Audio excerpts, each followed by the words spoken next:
제가 몸담은 직장은 어느 재벌가입니다.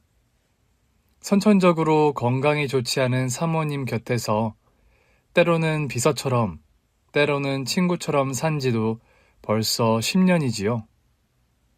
사모님을 모신 지도 벌써 10년이지만 저는 사모님처럼 좋은 분을 본 적이 없습니다. 젊어서 모진 사람들을 만나 갖은 고생을 한 저를 하늘이 불쌍히 여겨 제게도 천사 같은 분과 연을 만들어주신 거로 생각해요. 천안댁, 이거 좀 입어볼래? 나는 이제 이런 스타일이 별로야. 아휴, 저는 괜찮아요. 입어보래도. 아니면 이건 어때? 천안댁이 호리호리하고 얄쌍한 체형이라 이렇게 하늘하늘 떨어지는 스커트도 참 괜찮은데. 지금까지 사모님께서 챙겨주신 옷만 해도 이미 옷장에 한가득한데요. 제가 사모님 덕분에 평생 쇼핑 한 번을 안 하고 살았잖아요. 왜 갑자기 옷장 정리를 하고 그래요? 봄이 오면 입고 또 가을이 오면 입으면 되지요. 나야말로 이제 이런 옷 필요 없을 텐데 뭐. 좋은 옷 입고 나들이 가서 기분 전환하는 거야. 이제 딴 사람 이야기지. 왜 벌써 그런 생각을 하세요? 합병증으로 시력을 잃을 거란 박 선생님 말씀 때문에 그래요? 선생님께서는 아직 진행 중일 뿐이라고 하셨고 치료를 통해 충분히 시기를 늦출 수 있다고 하셨는데요.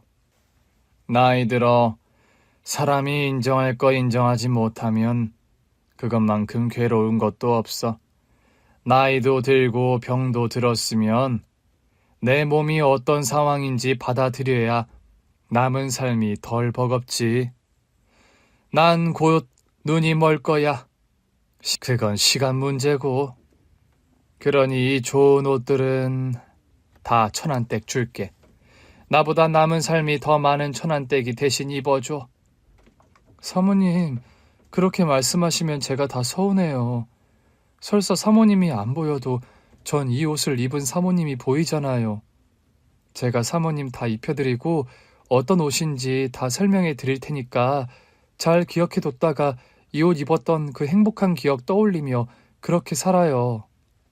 천안댁은 왜 그렇게 사람이 그래? 눈 딱 감고 그냥 자기 거 하면 그만인데 왜 그렇게 욕심이 없어? 제가 욕심이 없긴 왜 없어요. 사모님 곁에서 이렇게 오래오래 알콩달콩하는 게 제 욕심인데. 뭐? 알콩달콩? 내가 다 늙어 그런 이야기를 다 들어보네. 내가 천안댁 덕에 웃지.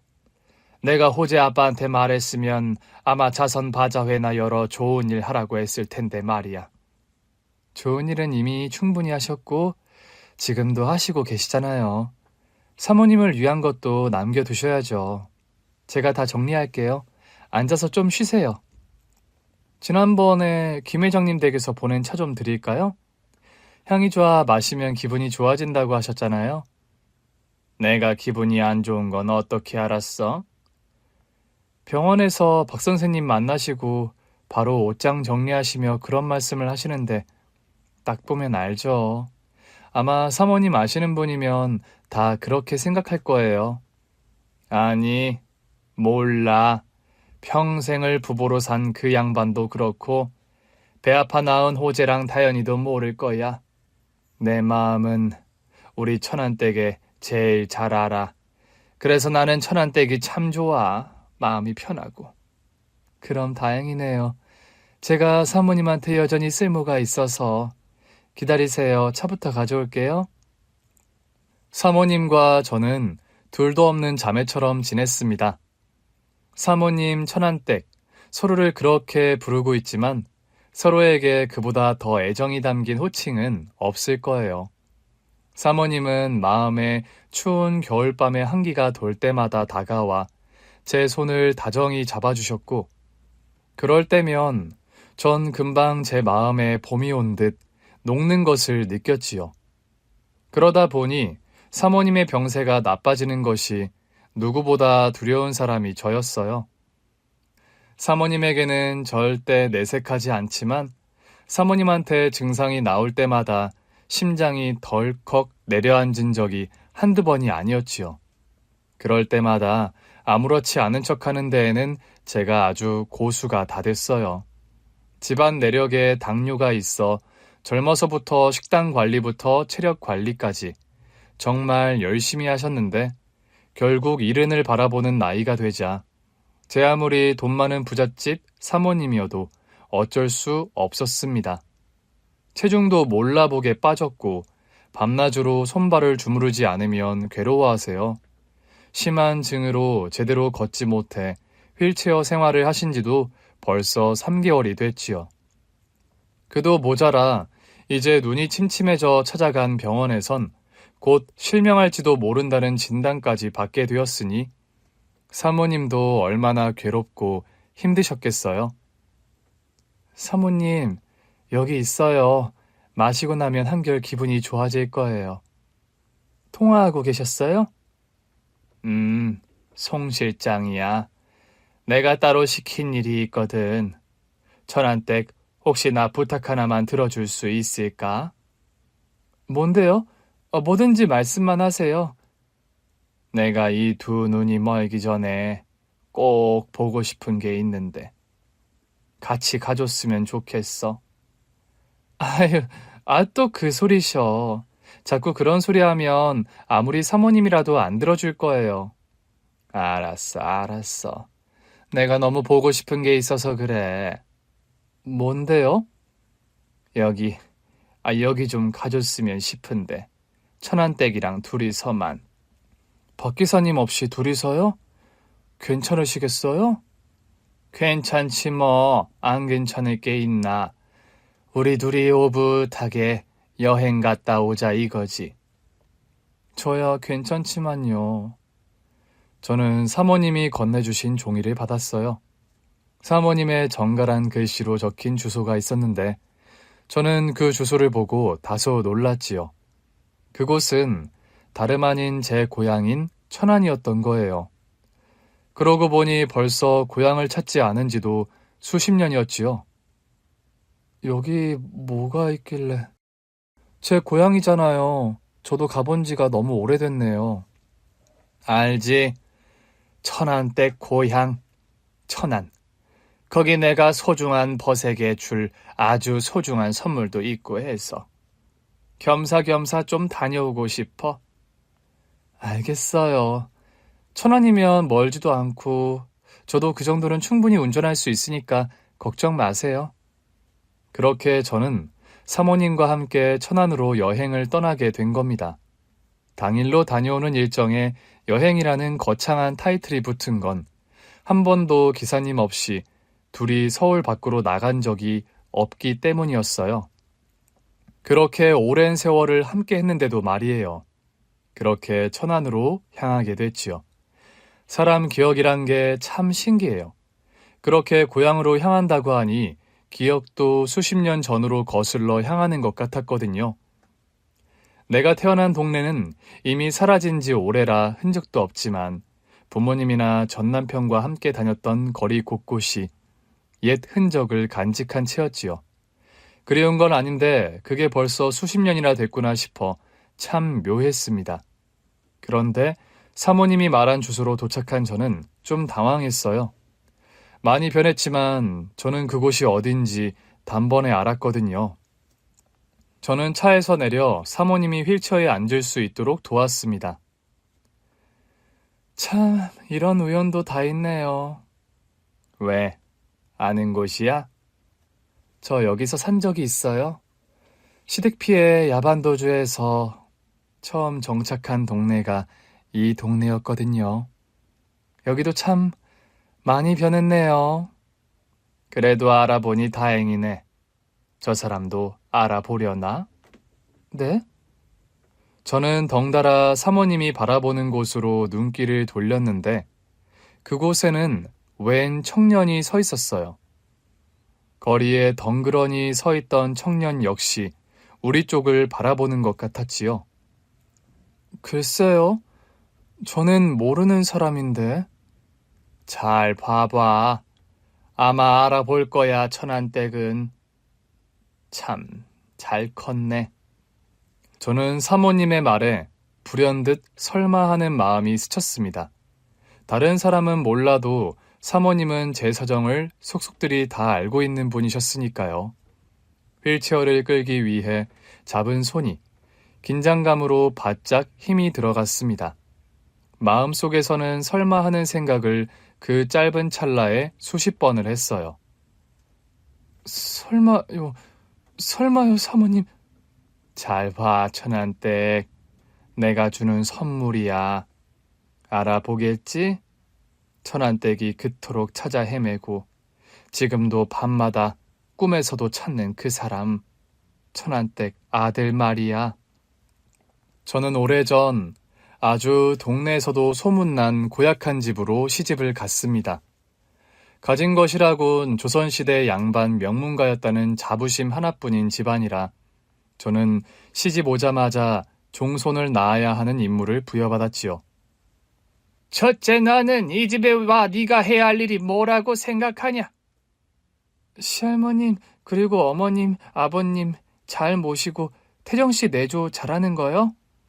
그래, 이제 네 천정은 있고 시가 어른들에게 효를 다하는 것. 그리고 남편에겐 부덕을 갖춘 아내가 되는 것이 네가 반드시 해야 할 일이다. 예로부터 여자는 사덕을 갖추라고 했다. 아내로서의 덕을 지니고 아내로서 용모를 다정히 하고 또 아내로서 신중하고 점잖은 말씨를 써가며 아내로서 할 일을 제대로 하는 것. 그것이 맏며느리 네가 해야 하는 일이지. 하지만 그중 가장 중요한 일이 뭔지 아냐? 네? 다 중요한 것 같은데요. 그런 건 기본적으로 다 갖춰야 하는 것이고 네가 무슨 일이 있어도 반드시 해내야 하는 것은 바로 이 집안의 장손을 낳는 것이야. 태정이가 이 집안 5대 종손이다. 그 말은 이 집안 맏며느리로 들어온 이상 그 일은 기필코 다 해냈다는 거야. 너도 우리 6대 종손을 머지않아 내 품에 안겨주겠다 믿겠다. 제 나이가 이제 60이 좀 덜 됩니다. 시집을 20대 초반에 갔으니 기껏 해봐야 30년 좀 넘은 일이에요. 그런데 그때 시아버님께서는 집에서는 한복을 차려 입으시고 사셨습니다. 구한말까지는 고래등 같은 기와집의 집에서 거느리던 노비들도 고봉밥을 먹일 정도로 쌀이 넘쳐나는 집이었다는데 그 뒤로 집안 어른들이 노름으로 가산을 탕진했다고 해요. 그것도 아버님이 늘 푸념처럼 하시던 말씀이니 뭐가 진실인지는 모르겠지만요. 어쨌거나 집안에 재산이 없고 나라는 망했어도 그 양반 핏줄의 품위는 지켜야 한다며 한복을 고집하고 오래된 전통과 풍습에 집착이 심한 분이셨습니다. 그러니 종손이 없으면 집안이 망한다고 생각하는 것도 이상한 일이 아니었지요. 그래도 너는 좋은 시대에 태어난 거다. 세월이 흘렀다고 해야 할 도리가 사라지는 건 아니지만은 결혼에 반년이 넘도록 애가 들어갈 기미도 안 보이는 널 나는 사람 대접을 해주잖니. 나는 태정이 할머니한테 사람 대접도 못 받고 살았다. 힘드셨겠어요. 힘들지. 근데 힘들어야지. 그게 내가 할 일이었는데 늦어졌으니 집안 어른들이 얼마나 애 같아서 기다리셨겠냐. 그러니 너는 시대를 잘 타고 태어났다. 생각하며 더 노력해라. 어머님께서는 똑같은 고통과 고민을 해보셨으면서도 제 마음을 이해해주는 분은 아니셨어요. 말은 본인 젊었을 때에 비하면 시대를 잘 타고 나서 팔자를 놓게 시집살이 한다는데 저는 죽을 맛이었거든요. 새벽에 5시에 첫 식사를 하시는 시아버님 때문에 늦어도 새벽 4시에는 일어나야 했고 늦은 밤까지 이어지는 갖은 고된 집안일을 다 끝내면 11시쯤 되었지요. 종일 집안일에 시달려 들어 누우면 남편은 종손 의무를 실행해야 한다며 치근덕거렸어요. 그러니 그 1년 사이에 살이 얼마나 쪽쪽 빠지던지 보는 마을 어르신들마다 혀를 차며 한 소리 했지요. 이 영감네 아주 며느리를 잡나 보네. 얼굴이 말이 아니야. 그 할맛이 젊어 자기 며느리도 쥐잡듯이 잡았는데 그 아들이라고 덜하겠어? 어쩌자고 그 집 며느리로 들어와서. 아주 그 집 고지식 가기로는 조선 유생 뺨을 칠 거야. 시대가 변한 줄도 모르고 사람 알기를 아주 우습게 하니 나중에 큰 코 다치지. 주변에서 어떤 말로 다그치고 손가락질을 해도 시댁 어른들은 꿈쩍도 하지 않았습니다. 체력도 딸리는데 날이 더워 어지럼증이 심했던 어느 날은 무릎을 꿇은 채 3시간 동안 설교를 듣다 쓰러진 적도 있어요. 아니, 지금 이 집에 들어온 지 1년이 다 되어 가는데 어떻게 지금까지 애가 들어서지도 않아? 죄송합니다. 나는 시집와 아들 넷을 낳아 이렇게 큰 소리치고 살 수 있는 거다. 근데 어떻게 된 게 너는 아들은 고사하고 뭐가 생기지도 않아? 저도 노력은 하는데 그게 쉽지가 않아요, 어머니. 쉽지 않긴 뭐가 쉽지 않아. 방금 내가 한 말 못 들었어? 나는 아들 넷을 연달아 낳았다. 아들 낳는 게 뭐 그리 어려운 일이라고. 어머니, 저는... 어머, 너 지금 뭐 하는 거니? 어머. 제가 정신을 차렸을 때는 바람이 잘 통하는 그늘진 아랫목에 누워 있었을 때였습니다. 곁에는 아무도 없었고 마치 제가 쓰러진 건 아무래도 상관없다는 듯 방치한 것이었어요. 진짜 더위를 먹었으니 망정이지 몸에 문제라도 있었으면 어쩔 뻔했나요? 어쩌자고 그런 집에 시집와 이 고생을 하는지 서러워 눈물이 줄줄 흐르더라고요. 아들이든 딸이든 남들은 애 갖는 게 그렇게 어려워 보이지도 않더니 왜 저는 애도 안 생기는지 임신에 좋다는 걸 다 먹었는데도 소식이 없었습니다. 그러다 제가 겨우 첫 임신을 하게 된 것이 결혼한 지 1년 하고도 3달이 지난 어느 날이었어요. 평소엔 감기에 걸려도 읍내 병원도 안 보내주던 시아버지께서 제대로 된 진찰을 받아오라고 시에 있는 병원까지 데려다 주셨지요. 큰 병원에서 임신 진단을 받고 왔더니 근사한 경양식집에서 밥도 사주셨지요. 많이 먹어라. 네가 먹는 게 곧 우리 손주가 먹는 것이니 제대로 먹는 게 중요해. 감사합니다, 아버님. 먹고 싶고 생각나는 게 있으면 뭐든지 이야기해라. 너는 이제 꼼짝없이 우리 장손이 무럭무럭 건강하게 태어나는 땅이다 하고 땅을 어떻게 하면 영양가 풍부하게 관리할 수 있을지 그것만 생각해. 사람 보고 사람이 아니라 태아를 위한 땅이라고 생각하라던 아버님의 말씀이 달갑지는 않았지만 시집와 처음으로 사람 대접, 며느리 대접 받는 것 같아서 좋기는 했습니다. 배가 부르면 편하게 입을 수 있는 옷도 사주시고 그때 첫 애를 가지고 나서 그렇게 먹고 싶었던 귤을 손끝이 노래질 때까지 사다 주셨으니까요. 하지만 그렇다고 해서 집안일에서부터 해방될 수 있는 것은 아니었습니다. 예, 올해는 작은 집 김장까지 같이 해야 하는 거 알지? 그 집 식구들이 다 지어 시어머니 병수발 들고 있어서 우리가 고생 좀 해야겠다. 아, 네. 작은 어머님은 많이 안 좋으신가요? 암이라는데 다 그렇지. 아직 한창인 나이에 사람 일은 모른다. 에휴. 아무튼 올해는 500포기는 해야 할지 싶은데. 네? 500포기요? 누구 하는데요? 그래도 작은 집 애들 몇 명 오고 우리 집 애들도 좀 거들고 그래 봐야 얼마 안 되지만 그렇게 많은 것도 아니야. 나 젊었을 때도 그 정도는 했다. 하지만 어머님, 그날 바빠 못 오시는 분들도 많은데 가능할까요? 차라리 다른 날 나눠서 하는 것도 좋고요. 아무래도 저 아이 때문에 조금 부담스럽기도 해서 그래요. 아유, 너 임신 유세 부리고 김장 쏙 빠질 생각이야? 네? 아니요, 그게 아니라... 태정이 생일이 언제냐? 딱 이맘때쯤 아니야?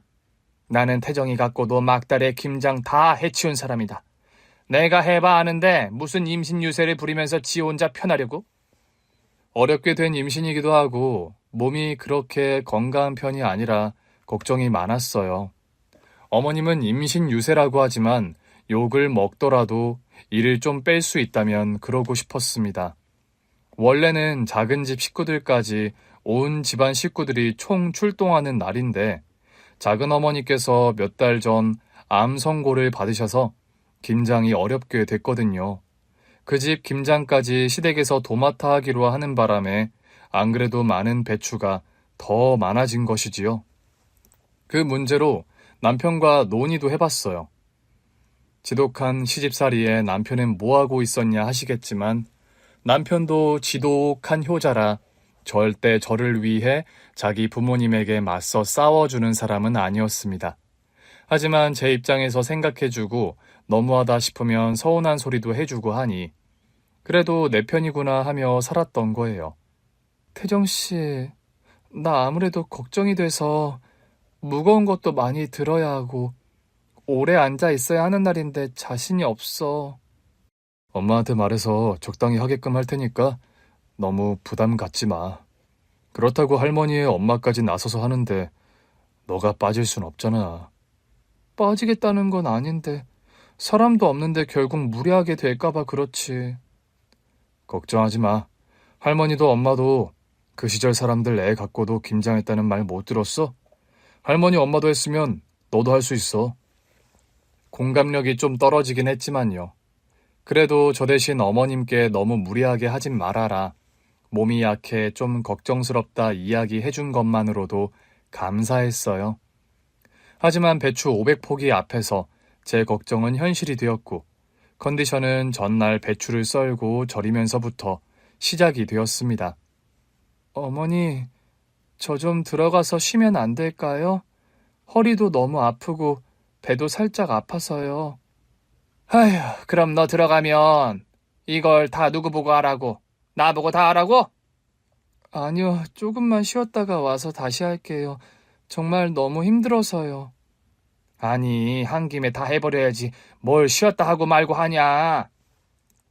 얼른 하고 쉬면 되지. 빨리 절여놔야 내일 사람들 와서 일을 거들 거 아니야.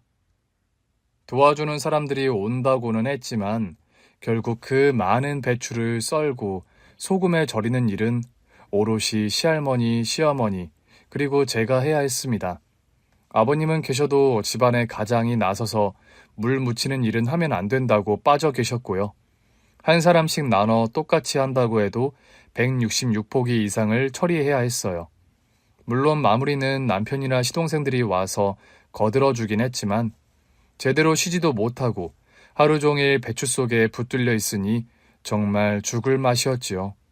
결국 밤새 자지도 못하고 끙끙 앓았는데 남편도 좀 심하다 싶었는지 난처해 하더라고요. 그렇게 힘들어? 오늘은 더 힘들 건데 할 수 있겠어? 태정씨, 나 진짜 힘들어. 쉬고 싶은데 그냥 나 병원에 데려다 주면 안 돼? 아, 할머니도 벌써 일어나서 준비하고 계신데 갑자기 병원에 간다고 하면 그러지 말고 조금만 더 참아보자. 정 힘들면 그때 내가 얼른 업고 병원 갈게. 응? 아, 진짜 힘든데. 저는 결국 집안 어른들 눈치에 몸을 일으킬 수밖에 없었습니다. 그리고 김칫솔을 준비하기 위해 열심히 속재료를 썰었지요. 작은 집에서 사람을 좀 보내주긴 했지만 그걸로도 턱이 없었습니다. 끝이 안 보이는 과정에 머리가 아찔하더라고요. 겨우 당근 한 달 아이를 다 썰어내고 일어서는데 갑자기 옆에 있던 작은 집 동서가 놀라 소리치는 거예요. 형님 괜찮아요? 피요. 어머 어떡해. 큰어머니, 아주버님, 형님 하혈해요. 그제야 저는 붉게 물들어가는 바지가 눈에 들어왔고 놀랄 기력도 없이 그대로 정신을 잃고 쓰러져 버렸습니다. 그렇게 어렵게 얻은 첫 아이를 잃었어요. 그러니 내가 몇 번이나 당부했잖냐? 네 몸은 그저 우리 장손이 잘 자랄 수 있는 땅이다 하고 그렇게 잘 관리하라고 했거늘 어떻게 애 하나를 제대로 붙들고 있지를 못해? 우리 집안에서 너 같은 애는 또 처음 본다. 누가 보면 우리 집 김장은 너 혼자 다 한 줄 알겠어. 내가 너 고생이나 시켰으면 미안한 마음이라도 있겠다. 근데 남들 다 아는 수준으로 해놓고 유산을 해. 너는 죄인이다. 우리 집안에서 보자면 너는 죄인이야. 알긴 아는 거냐? 품고 있던 아이를 잃은 건 저인데 시댁 식구들 누구 하나 저를 위로하는 사람이 없었습니다. 아버님은 제게 죄인이라며 돈 까먹지 말고 얼른 나와 집안일이나 거들라고 했고요. 그게 어찌나 서럽게 눈물이 나든지 어른들이 한바탕 모진 소리를 내뱉고 사라진 뒤 펑펑 울었지요. 아이를 잃은 것도 너무 힘든데 그걸 제 탓이라고 손가락질하는 가족들 때문에 더 힘들었던 거예요. 그때 저를 위로해 준 것은 한 번도 본 적 없던 병실 사람들 뿐이었지요. 정말 너무하네. 어떻게 며느리한테 저렇게 모진 말을 해? 자기 딸이었어도 그랬을까? 너무 상심하지 말아요. 시자가 다 그렇지 뭐. 그래도 이 집 사람들 너무 심하긴 하네. 나도 좀 모진 시집살이 해본 사람인데 유산한 며느리한테 우르르 찾아와서 저러진 않았어. 울지 말고 세댁, 아이는 또 가지면 되니까. 이렇게 된 거 세댁 잘못 아니야. 아이가 더 건강히 찾아와 엄마 고생 안 시키려나 보다. 나중에 효자로 태어나겠어? 어른들의 구박도 구박이지만 저도 아이를 원했기에 그 일은 두고두고 제게 너무 상처가 됐습니다. 아이를 지키지 못했다는 자책도 말도 못하게 컸고 남편에게도 미안했고요. 다행히 그나마 남편은 제 손을 잡아주며 괜찮다 그 한마디를 해줬는데 진짜 괜찮지 않아서 한 말이라도 좋았어요. 그까짓 게 제가 그 집 며느리로 계속 남아있어야 할 이유는 됐던 거지요. 그 뒤로 아이를 2번 더 가졌었는데 전부 초기에 유산이 되고 말았습니다. 그러다 보니 시댁 어르신들의 구박은 더 심해졌고 시할머니가 돌아가시면서 증손주 안겨드리지 못한 것으로 대단한 불효를 저질렀다며 한동안은 보이는 곳에서 밥도 못 먹게 했지요. 여보, 밥은 먹었어? 생각 없어. 너무 마음 쓰지 마. 어머니 아버지 모두 손주 하나만 바라보고 계시는 분이라 초조해져서 그런 거니까. 게다가 할머니께서 증손주 보고 가셨으면 하는 마음이 있으니까. 알아. 여보. 근데 여보, 나는 지금 내 심정을 누구도 모를 거라고 생각하거든? 당연히 아이 가져보지 못한 당신이나 아버님은 물론이고 아이 가져 낳아본 어머님도 내 심정은 모를 거라고 생각해. 내가 품었던 아이를 셋이나 그렇게 떠나보내야 하는 심정이 사람 얼마나 지치고 죄책감 가지게 하는지. 당신 탓하지 마. 아이야 또 가지면, 그렇다 또 잃으면? 임신해놓고 또 유산하면 어떡해? 나 무서워. 임신했다고 하면 기쁘기보다 이젠 무섭다고. 어차피 곧 떠나버릴 것 같아서 불안하기만 해. 그날 남편 품에서 정말 많이도 울었습니다. 남편도 느끼는 바가 있었는지 그 전보다 더 자주 제 편에 서주었어요. 유산하고 몸 상태가 좋지 않은 저를 이른 새벽에 깨우지 못하게 하시고요. 지금 시간이 몇 시인데 아직도 안 일어난 거야? 시어미가 친히 행차해서 달기라도 대주랴. 어머니, 이 사람 몸이 안 좋잖아요. 오늘은 좀 봐주세요. 안 좋긴 뭐가 안 좋아? 아랫도리 기능에 하자가 있으면 알아서 남은 기능에 몰두해서 어른들 일 거들 생각 안 하고 아주 임신도 유세, 유산도 유세, 지 시험이 못 부려먹어서 안달난 것도 아니고. 어머니. 아유, 됐어. 나도 그 꼴 보기 싫으니 알아서 하라 그래라. 도저히 안 되겠다 싶어 몸을 일으키려는데 남편이 모른 체하고 자라며 좀 더 곁에 있어 주었습니다. 하지만 남편이 제 편이 되어준다는 것도 마냥 기쁜 일이 아니었어요. 너는 참 좋겠다. 서방이 지 엄마한테 맞서서 네 편 되어주니 아주 든든한 뒷배가 있는 것 같아. 우쭐 하시겠어? 어머니, 그게 아니라 오늘 아침엔 정말 몸이 너무 안 좋았어요. 누가 뭐랬니? 좋겠다. 부럽다 한 거 아니야. 서방 잘 만나 호강한다고. 애도 못 갖는 지 마누라가 뭐가 좋다고. 으유. 이래서 집안엔 여자가 잘 들어와야 한다고 했다. 여우 같은 것 때문에 우리 태정이만 등신이 됐어. 제 불행은 거기서 끝나지 않았습니다. 뒤늦게 결혼한 동서들이 줄줄이 임신 소식을 전해왔고 둘째 동서는 시댁 어른들이 그렇게 바라던 아들을 낳았거든요. 둘째 동서는 단번에 시댁 어른들의 인정과 사랑을 독차지했고 그렇게 인성이 좋았던 사람은 아니라 저에게 그것을 과시하며 잘난 체 하곤 했어요. 형님, 그렇게 몸이 약해 어떡해요. 어머님, 아버님 걱정이 많으신데 두 분 생각해서라도 몸 관리 좀 하세요. 내가 아프고 싶어 아픈 건 아니잖아. 내가 유산되고 싶어 유산했어? 어머, 저는 형님이 건강을 더 생각하셨으면 하는 마음에서 한 말인데 왜 그렇게 나를 세우세요? 왜 그러니? 아니요, 어머니. 저는 형님 생각해 한 말인데 형님께선 제가 마음에 안 드시나 봐요. 쟤는 신경 쓰지 마라. 맏며느리라고 하는 것도 없는 주제에 할 말은 많은가 보다. 어머니, 왜 말씀을 그렇게 하세요? 내가 뭐 틀린 말 했냐? 넌 뭘 잘했다고 목소리를 높여? 너가 둘째보다 잘한 게 대체 뭐가 있냐? 대체 뭘 잘해 너는 그렇게 뻔뻔하느냔 말이야? 그렇게 동서들 앞에서 면박을 주기도 하고 맏며느리 노릇을 제대로 못했다며 온 식구들이 모인 자리에서도 음식 수발이나 드는 식모 취급을 했습니다. 그도 모자라 동서들 쉬어야 한다며 그 어린 아이들을 저에게 맡기고 애까지 보라고 했어요. 아들을 안고 있어야 아들 기운이 몸에 담기는 거다. 애들 실동한 훈정이 미라 좀 봐라. 하지만 어머니께서 아까 저보고 깨볶아두라고 하셔서 준비하고 있었는데요. 아 그래, 깨도 볶고 애들도 보고 그러면 되지 않냐? 아 왜 그렇게 너는 말이 많니? 그렇게 아니면 머리가 안 돌아가는 거냐? 젊은 게 머리 좀 팽팽 돌려봐 좀. 어머니, 어떻게 애 둘을 보면서 불 앞에서 깨를 볶아요. 그러다 애들 다치기라도 하면 어쩌고요. 그러니까 안 다치게 잘 보면 되잖니? 정말 답답하고 미칠 노릇이었지요. 그나마 동서와 서방님들이 가끔 찾아오는 날이면 괜찮았는데 명절이라도 되면 저 혼자 이리 뛰고 저리 뛰고 몸이 10개라도 부족했어요.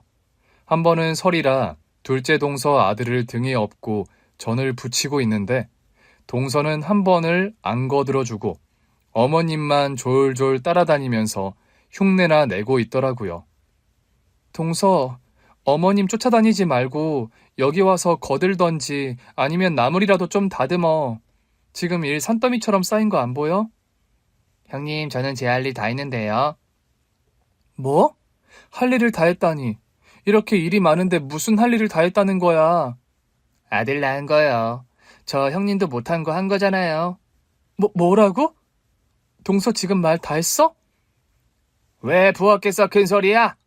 어머님, 저 서러워서 못 살겠어요. 왜 무슨 일인데 그래? 아니 형님이요. 제가 어머님께 사랑받는 게 못마땅하신가 봐요. 자꾸 저한테 어머님한테 들러붙어 있지 말라고. 사랑받을만 하니까 사랑을 받지. 사랑받을 자격도 없는 애가 그걸 왜 논한다니? 그러니까요. 저 너무 속상해요.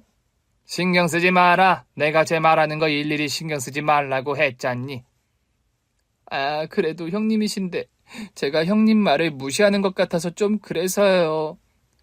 무시할 말 하니까 하는 거지. 맏며느리 역할은 못하면서 형님 소리는 듣고 싶나 보구나. 너는 이리 와서 과일이나 깎아서 네 시아버지랑 태명이 있는 방에 갖다 줘. 네, 죄송해요 형님. 아 맞다 형님, 30분 뒤에 우리 훈정이 분유 좀 챙겨 먹여주세요. 밥 대라. 둘째를 비롯해 셋째, 넷째 동서들도 마찬가지였습니다. 은근히 어머님 눈치 살피며 그런 식으로 저를 골려먹고 일을 빠지곤 했어요. 가뜩이나 세 번째 유산 후 몸이 너무 좋지 않았는데 누구 하나 제 생각해주는 이가 없었지요. 명절 당일 아침 새벽같이 일어나 석화를 까고 떡국 끓일 준비를 하는데 갑자기 동서가 자다 말고 나와서 잠에서 깬 자기 아들을 맡기는 겁니다. 형님, 저 어제 아버님이랑 너무 마셨더니 속이 너무 안 좋아서요. 우리 훈정이 좀 봐줘요. 뭐? 동서 나 지금 일하고 있는 거 안 보여? 훈정이 동서 애기야. 그러면 자기 애 정도는 자기가 보는 게 맞지 않아? 형님, 훈정이가 어떻게 저만의 아이예요. 형님이 아들을 못 낳으면 꼼짝없이 이 집 장손 노릇 우리 아들이 해야 하는 건데 그럼 형님도 큰어머니로서 육아에 제대로 동참하셔야 하는 거 아닌가요? 제 말이 틀렸으면 어머님께 가서 여쭤볼게요. 동서! 부탁해요. 저 어제 너무 마셔서 속이 그렇게 부엌에다 자기 아들 눕혀놓고 나가버렸지요. 기가 막혀서 말문이 막힌 사이 저는 부엌에 시조카와 덩그러니 남게 되었습니다. 식구들 깨기 전에 떡국 한 솥은 끓여야 하니 시간도 없었고 결국 애를 업고 부랴부랴 준비하기 시작했어요. 담음새도 중요하게 생각하시는 시부모님 때문에 계란 흰자, 노른자 다 따로 깨서 계란 지단도 만들었고요. 명절 전부터 소뼈 사다가 여러 날 고아놓은 사골 육수에 전날 삶아놓은 양지 찢어 넣고 식구들이 많다 보니 그 양도 어마어마해서 아침부터 혼이 다 빠지더라고요. 창밖으로 날이 밝아오는 게 보일수록 초조해지고요. 다 끊었니? 네 시아버지 떡국 찾으시는데. 네, 어머니, 한 소끔만 더 끓이면 될 것 같아요. 김가루 어디... 순식간이었습니다. 어떠한 전조도 없이 저는 그대로 뒤로 쓰러지고 말았어요. 그리고 빨리 정신을 차렸는데 눈을 떴을 땐 그야말로 아수라장이 된 후였습니다. 제가 뒤로 넘어지면서 시조카가 깔려 다치게 됐고 시어머니가 찬물 바가지를 가져와 제 얼굴에 끼얹어 난리가 났거든요. 어쩌면 좋아, 우리 운정이. 형님 미쳤어요? 그러다 우리 운정이 잘못되기라도 했으면 어쩔 뻔했냐고요? 아, 진짜 짜증나 죽겠어. 애 하나를 제대로 못 봐. 동서는 동서대로 악다구니를 쓰며 난리인데 저는 좀처럼 정신이 돌아오지 않았습니다. 멍한 것이 마치 반쯤 잠을 자는 것처럼 몽롱했어요. 그때 지난밤 근처 친구 집에서 밤새워 놀다 잠든 남편이 그제야 들어와 그 사태를 본 것이지요. 여보, 성수가! 남편이 놀라 달려온 이유는 제 얼굴이 핏기 하나 없이 너무 새하얗더랍니다. 자기를 보는 것 같은데 초점도 없는 것 같고 이건 아니다 싶어 그대로 들쳐업고 병원으로 간 것이에요. 저도 깨어나 정신을 차리고 보니 병원이었고요. 성수가 정신이 좀 들어? 나 누군지 알아보겠어? 엄마? 그래, 아유, 이제 됐다. 일어날 때가 됐다는데도 일어날 기미가 안 보여서 마음을 얼마나 졸였는지 몰라. 엄마가 왜 여기 있어? 엄마를 알아보자마자 빠르게 눈물이 고였습니다. 숱하게 아이를 갖고 유산을 할 동안에도 엄마를 못 본 지 너무 오래됐었거든요. 친정 사정도 그렇게 좋은 편이 아니라 괜히 부담될까 연락도 못 드렸고요. 그동안 그렇게 엄마가 보고 싶다고 했던 말을 흘려듣던 남편이 어쩐 일로 엄마를 불렀더라고요. 몸이 너무 안 좋다더라. 죽고 싶지 않고서야 어떻게 몸이 이 지경이 될 때까지 그대로 뒀냐고. 네 남편 의사 선생님한테 많이 혼났어. 영양 섭취도 안 되어 있고 기력도 하나 없는데 대체 어떻게 버틴 거야? 몸이 움직여지니까 그래도 되는 줄만 알았지. 그래서 온 거야? 태정 씨가 불렀어? 네 상태가 너무 안 좋으니까 병원에서 며칠 입원을 하라는데 간병할 사람이 없으니 불렀지. 결국 이 지경이 돼야 내가 내 딸 소식을 듣고 얼굴을 안다. 미안해, 엄마. 얼굴이 이게 다 뭐야? 왜 이렇게 상했어? 그렇게 오랜만에 만난 엄마와 한바탕 눈물을 쏟고 난 뒤였습니다. 그날 오후 갑자기 시어머니가 병원으로 찾아오신 거예요. 그러면서 저희 엄마가 계신 걸 빤히 보시면서도 그러더라고요. 사부인 아니세요? 초상난 것도 아닌데 왜 여기까지 오셨어요? 뭐라고요, 사부인? 지금 그게 무슨 말씀입니까? 그럼 내가 내 딸 초상이라도 나야 보러 온다 이 말이세요? 그만큼 유난스러운 행차 하셨다 이거지요.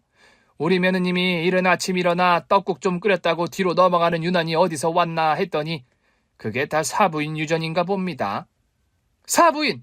정말 듣자 하니까 경우가 없고 말이 심하시네요. 아유, 내가 지금 사부인 역정이나 듣자고 왔겠습니까? 얘, 너 언제 태어나냐? 얼른 일어나야지. 지금 손이 부족해 죽겠다. 퇴원이라니요. 며칠 입원해야 한다는 애한테 지금 뭐 하시는 거예요? 아무리 눈엣 가시 같은 며느리라도 사람 탈을 썼으면 병원에 찾아와 먼저 괜찮냐? 이빠른 소리라도 하는 게 정상입니다. 그런데 어떻게 된 게 사부인은 다짜고짜 인부 찾듯이 병실에서 내 딸을 찾아요? 지금까지 내 딸을 그런 식으로 대한 겁니까? 내 앞에서도 이 정도인데 아무도 안 볼 때는 어떻게 됐을지 내가 아주 눈에 훤합니다. 뭐라고요? 애가 왜 이렇게 됐나 했더니 다 사부인 때문이었네요. 그저 착하고 순둥이 같은 우리 딸이 그 집에서 아주 곤죽이 되도록 몸도 마음도 다 상한 거예요. 당신 때문에. 아니, 이 여자가 정말. 병실 내에서 큰 소란이 생겼고 간호사들이 와서 저지해야 했습니다.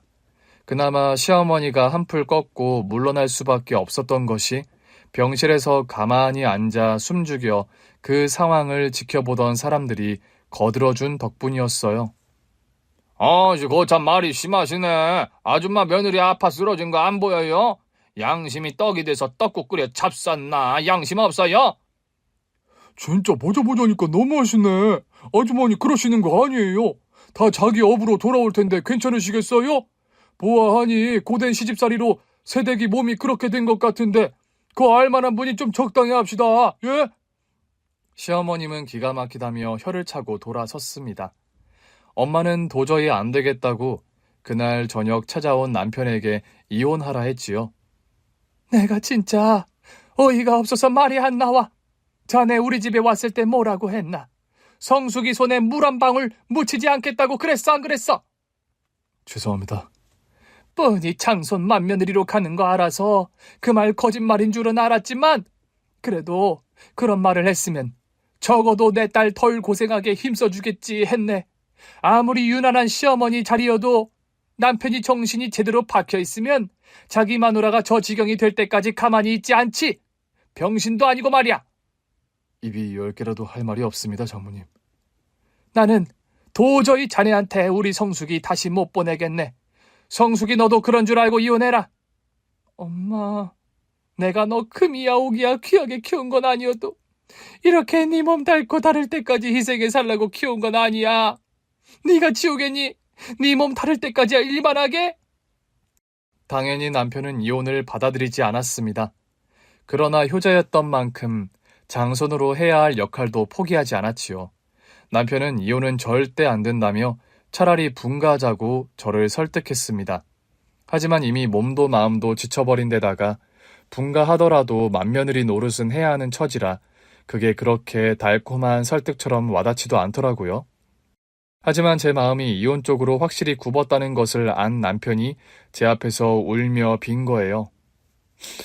성수가 미안해. 내가 네 마음을 더 살폈어야 했는데 내가 그러지 못했어. 나도 많이 부족하고 모자란 남편이라 그래. 지금부터 잘할게. 너 혼자 힘들지 않게 내가 옆에서 잘할게. 나 한 번만 더 믿어주라. 딱 한 번만 더 믿어줘. 연애 때부터 지금까지 남편의 눈물을 본 것은 그때가 처음이자 마지막이었습니다. 시할머니께서 돌아가셨을 때도 그렇게 예쁨 받았으면서 눈물 한 방울 안 흘리던 남자예요. 남자가 여자의 눈물에 약하다지만 남자의 눈물만큼 여자의 마음을 약하게 하는 것도 없을 겁니다. 결국 저는 그때 남편의 진정성 있는 호소라고 생각해 이혼 의사를 거두었지요. 그나마 시어머니의 괴롭힘은 여전했고 분가 후에도 별별 이유를 들어 시댁으로 오게 했어요. 다행히 분가해 마음이 더 편하긴 해졌는지 머지않아 다시 임신이 되었고 그때 남편이 시어머니에게 사정사정을 했지요. 어머니, 당분간 이 사람 부르지도 말고 보지도 마세요. 안 그래도 몸 약한 사람을 자꾸 불러대고 일을 시키니까 번번이 애가 못 버틴 거잖아요. 어머니 아버지가 그렇게 원하는 장손이라면 이 정도는 해줄 수 있는 거 아니에요? 제가 부탁 좀 할게요. 네? 더 늦어지다간 정말 아들 밑으로 장손 보기 힘들겠다고 생각한 건지 정말로 아이를 낳을 때까지 어머님으로부터 연락은 일체 없었습니다. 그렇게 아들을 낳은 게 결혼한 지 3년 만의 일이었어요. 정말 말도 못하게 행복했습니다. 아들이어서가 아니라 내 아들이 무사히 세상에 태어났다는 사실 때문이에요. 뭐라고 말로 표현할 수 없는 뜨거운 기쁨이더라고요. 하지만 아들을 낳아 가진 행복은 아주 잠시였고 또다시 기가 막힌 일이 벌어졌지요. 내 아들인데 내가 안아볼 수 있는 시간이 거의 없던 거예요.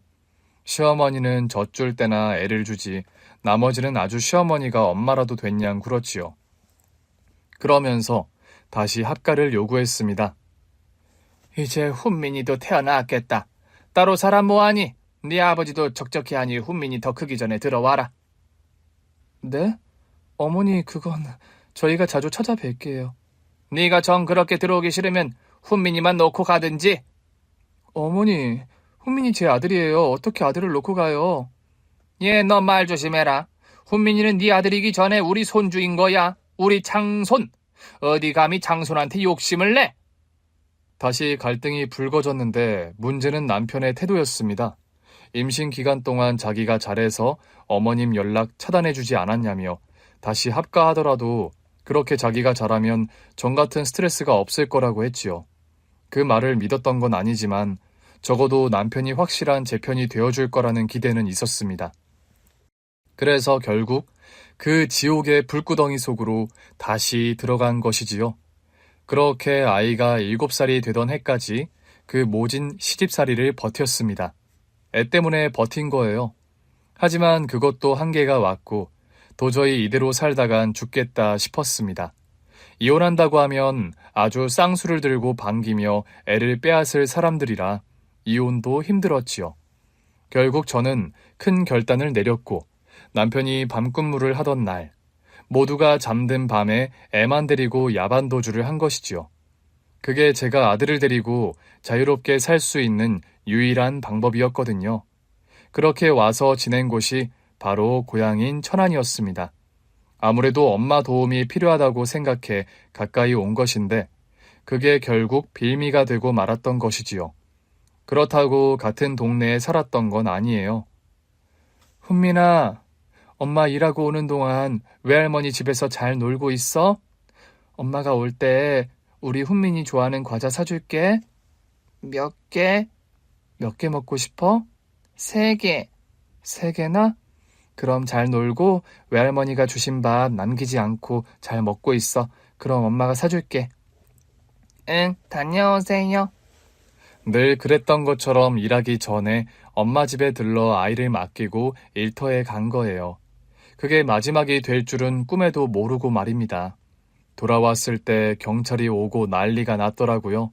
엄마 말로는 애가 아이스크림이 먹고 싶다고 해서 사오라고 시켰다는데 돌아오지 않았다는 거예요. 아들 얼굴을 알고 있는 슈퍼 아저씨는 훈민이 할머니 되는 사람이라고 했다고 하고요. 저는 그 길로 바로 시댁이 있는 곳으로 갔습니다. 근데 시댁에서 오리발을 내미는 거예요. 너 그래. 너 잘 왔다, 인연. 우리 훈민이 어딨냐? 우리 훈민이는 어쩌고 너만 온 거야? 무슨 소리 하세요? 우리 훈민이 데려가신 거 어머님이시잖아요. 당장 내 아들 내놔요. 내놓으라고요. 이건 또 무슨 귀신 씨나라 까먹는 소리냐? 우리 훈민이가 없어졌다 이거야? 아이고 어머니, 아이고 어머니, 전현이 기어이 우리 장손을 잡아먹었네. 잡아먹었어. 아이고. 연기하지 마시고요, 어머니. 이 집 식구 말고 내 아들 데려갈 사람이 어딨어요? 뻔뻔하게 그러지 마시고 제발 좀 돌려주세요. 애가 없어졌으면 경찰서부터 가야지. 당신 잘못 짚었어. 우리 아니야. 여보, 당신까지. 정신 차려. 훈민이 잡고 싶으면 정신 똑바로 차려야지. 남편이 정색하고 달려드는데 저는 그제야 아닌가 싶었습니다. 시댁이 아니라면 정말 누군가 내 아들을 납치한 거였지요. 그 뒤로 제가 얼마나 후회 속에 살았겠습니까? 그렇게 잃어버릴 줄 알았더라면 차라리 시댁에서 넘치는 사랑이나 받고 자랄 수 있게 두고 왔으면 좋았을 걸 싶었지요. 그 일로 시어머니에게 맞기도 엄청 맞았고 그야말로 대역죄인이 되어 꼴도 보기 싫다고 찾아오지도 못하게 했습니다. 저도 찾아갈 일도 없었고요. 그 뒤로 애를 찾다 전국의 보육원을 다니며 봉사활동을 하게 된 거예요. 내가 정신을 똑바로 차리고 있어야 애를 찾더라도 찾겠다 싶어 간호조무사 자격증을 나서 평일에는 일을 하고 주말엔 보육원을 찾았지요. 당시 제가 다녔던 보육원 후원 기업이 회장님의 회사였는데 신년 정기 행사에 오신 사모님이 정신을 잃고 쓰러진 거예요. 그때 제가 급하게 응급처치를 한 덕분에 빠르게 정신을 차릴 수 있었고 그때부터 연이 되어 지금에 이른 것이지요. 성숙 씨, 우리 집에서 일해볼 생각 없어요? 제가요? 제가 사모님 댁에서 무슨 일을... 내가 그때 성숙 씨 덕분에 살았잖아. 언제 또 그렇게 넘어갈지도 모르고 곁에서 나를 보조할 수 있는 사람이 있으면 좋겠다 싶어서. 원장님한테 물어보니까 성숙 씨 보육원 봉사활동도 엄청 다녔다면서. 그런 따뜻한 마음 가진 사람이라면 내가 믿을 수 있겠다 싶은 생각이 들더라고. 사모님 제안을 받아들여 그때부터 서울에 오게 된 것이었고 그 숱한 세월 함께 지내며 제 이야기도 많이 하게 되었지요. 마음을 열고 잊어버리고 싶었던 것들과 절대 잊고 싶지 않았던 것들을 전부 꺼내 보인 사람은 사모님 뿐이었습니다. 푸념처럼 듣고만 계신 줄 알았는데 알고 보니 뒤에서 제 아들을 찾고 있었던 거예요. 전국의 보육원을 뒤져봐도 그런 인상착의에 그런 이름을 가진 애가 없으니까 아무래도 천안댁 이야기에 힌트가 있겠다 싶었지. 그래서 천안댁 시댁 쪽 사람들 찾는데 시간이 좀 걸렸어. 아니 어떡해. 천안댁 시아버지는 돌아가시고 시어머니는 아직 살아계신데 전 남편도 강원도 어디에 사는 모양인데 정작 천안댁 아들은 그 두 사람이랑 연락도 안 하나 봐.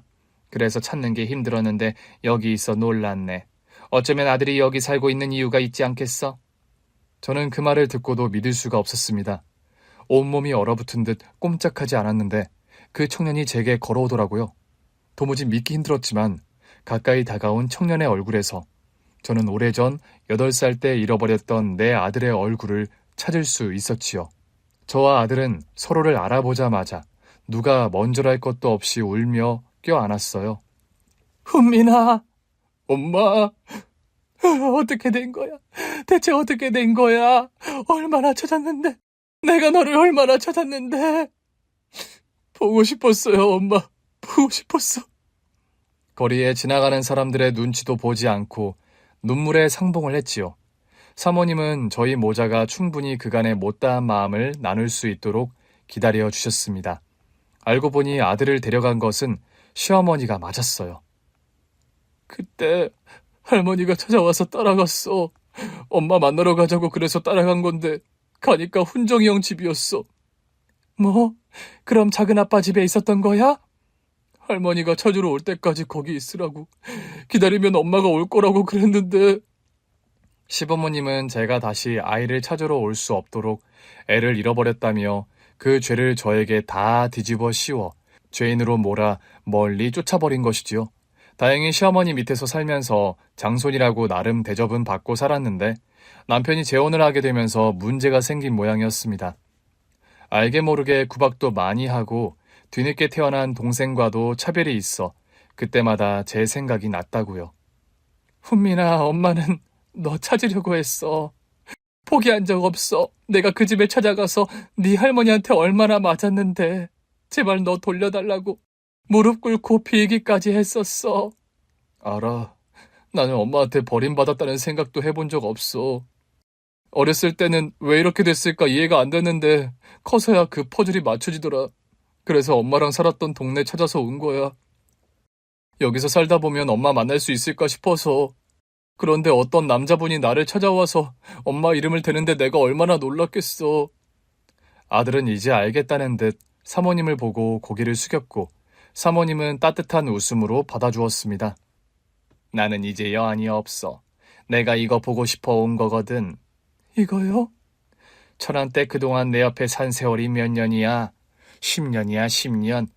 겉으로는 어찌나 생긋생긋 잘도 웃으면서 내 이야기를 들어주는데 가끔 수심 가득한 표정을 짓고 멍하게 앉아있을 때마다 내가 마음에 너무 걸렸어. 내가 죽기 전에 할 수 있으면 천안댁 얼굴에 진 그늘 좀 치워줬으면 좋겠다. 그 생각이었거든. 그런데 하늘이 도와주니 얼마나 다행이야. 내가 10년을 같이 살았는데 천안댁 그런 표정 처음이네. 사모님께서 온화한 표정으로 그리 말씀해 주시는데 도저히 가만히 있을 수 없었습니다. 사모님 앞에 무릎을 꿇고 앉아 사모님 손을 꼭 잡고 제가 담을 수 있는 모든 진심을 담아 감사의 인사를 드렸지요. 감사합니다, 사모님. 정말 감사합니다. 이 은혜를 어떻게 다 갚아야 할지 모르겠어요. 갚을 은혜가 어딨어. 천안댁은 만나야 할 사람을 만난 것뿐인데. 내가 바라는 게 있다면 천안댁이 내가 눈이 멀어도 내 곁에 있어주는 것뿐이지. 그럼요. 그럼요, 사모님. 제가 어딜 가겠어요. 사모님께서는 제 잃어버린 아들을 찾아주신 것도 모자라 이제 자주 얼굴 보고 살아야 하지 않느냐고 서울 일자리도 마련해 주셨어요. 그리고 결혼한 아들 부부가 서울에서 안정적인 삶을 살 수 있도록 아낌없이 도와주셨지요. 세상에 시어머니 같은 모진 사람도 있지만 사모님처럼 끝없는 은혜를 베풀어 주시는 천사 같은 분도 있습니다. 저는 천사와 악마를 다 만나본 것 같아요. 그래도 키워준 은혜라고 아들이 늙은 시어머니와 전 남편을 찾아가 저를 만났다고 이야기했답니다. 그러니 얼굴 한번 보고 싶다 했다더라고요. 저는 거절했습니다. 결국 그들은 뻔뻔하게 제게서 아들을 빼앗아가고 아들에게서 엄마를 빼앗아간 나쁜 사람들이었으니까요. 세월이 흘렀다는 이유로 물러진 마음으로 용서하고 싶은 생각도 없었고요. 저는 이제 바랄 것도 그 사람들을 미워하며 쓸 시간도 마음도 없습니다. 남은 시간은 사모님과 아들, 그리고 아들이 이룬 가족을 위해 쓸 거예요. 못다 쓴 마음 가기 전에 아들에게 더 쏟아줘야지요. 조금의 후회도 없이 말이에요. 오늘 준비한 사연은 여기까지입니다. 재미있게 들으셨다면 구독과 좋아요, 알림 설정까지 눌러주세요. 그럼 저는 다음 사연으로 찾아뵐게요. 오늘도 건강하고 행복하세요.